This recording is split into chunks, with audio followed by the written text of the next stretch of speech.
Hello बच्चों, चलिए प्रश्न को पढ़ते हैं। एक कथन दिया हुआ है, बेंजीन में कार्बन एकल बंध कार्बन आबंध लंबाई अन्य अणुओं में उपस्थित कार्बन एकल बंध कार्बन तथा कार्बन द्विबंध कार्बन आबंधों की आबंध लंबाई के मध्य होती है। और कारण दिया हुआ है, बेंजीन अनुनाद दर्शाता है। आपको विकल्प दिए हुए हैं। विकल्प पहला है, दोनों ए और आर सत्य हैं और आर ए का सही स्पष्टीकरण है। दूसरा विकल्प है, दोनों ए और आर सत्य है लेकिन आर ए का सही स्पष्टीकरण नहीं है। तीसरा विकल्प है, ए सत्य है लेकिन आर असत्य है। और विकल्प चौथा है, ए असत्य है लेकिन आर सत्य है।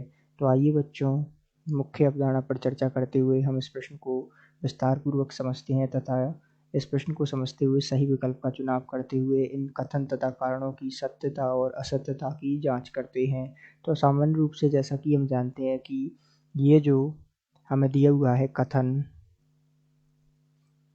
ए, ये जो है पूरी तरह से सत्य है, क्योंकि जो बेंजीन होती है ये जो है अनुनाद दर्शाती है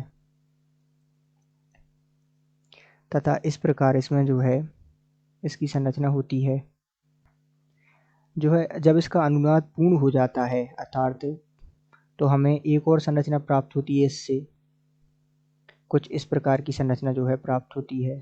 तो यहाँ ध्यान दीजिएगा, पहले जहाँ एकल बंध थे अब वहाँ द्विबंध आ गए और पहले जहाँ द्विबंध थे वहाँ एकल बंध आ गए। तो इसका कहने का मतलब क्या है कि यहाँ जो है बेंजीन में कार्बन कार्बन आबंध लंबाई, जो बेंजीन है उसमें जो है कार्बन कार्बन आबंध लंबाई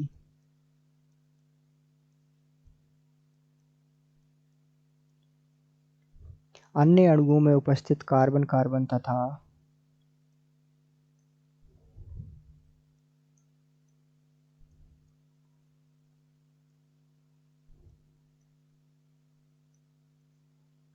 कार्बन कार्बन तथा कार्बन द्विबंध कार्बन बंध की आबंध लंबाई के मध्य होती है।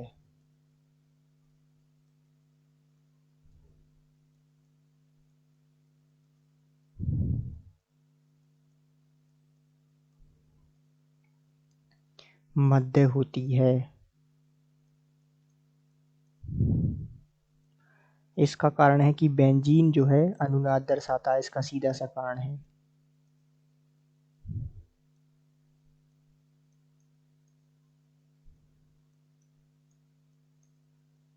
अर्थात बेंजीन में यदि हम देखें तो इसमें जो पाई इलेक्ट्रॉन होते हैं, 3 पाई इलेक्ट्रॉन, वो जो है 20 स्थानीयकृत इस प्रकार जो है घूमते रहते हैं। तो जो है हम कह नहीं सकते कि कौन से कार्बन कार्बन के मध्य द्विबंध है और कौन से कार्बन कार्बन के मध्य एकल बंध है। तो चूंकि इस कारण से जो है इनकी बेंजीन के कार्बन कार्बन के मध्य की जो लंबाई होती है वो मध्य होती है किसके, अन्य जो कार्बन एकल बंध कार्बन तथा अन्य कार्बन द्विबंध कार्बन बंध के मध्य होती है।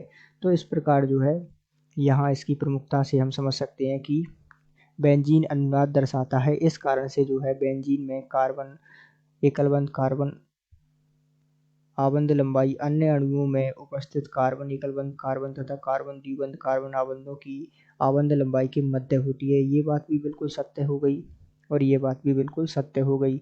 और जो है इसका सही स्पष्टीकरण जो है यहाँ हमें प्राप्त हो रहा है। तो इस प्रकार हम कह सकते हैं कि दिए गए प्रश्न का जो है सही उत्तर विकल्प ए है, दोनों ए और आर सत्य हैं और आर ए का सही स्पष्टीकरण है। अर्थात दिए गए प्रश्न का सही उत्तर विकल्प ए है। आशा करते हैं आपको समझ आया होगा। धन्यवाद।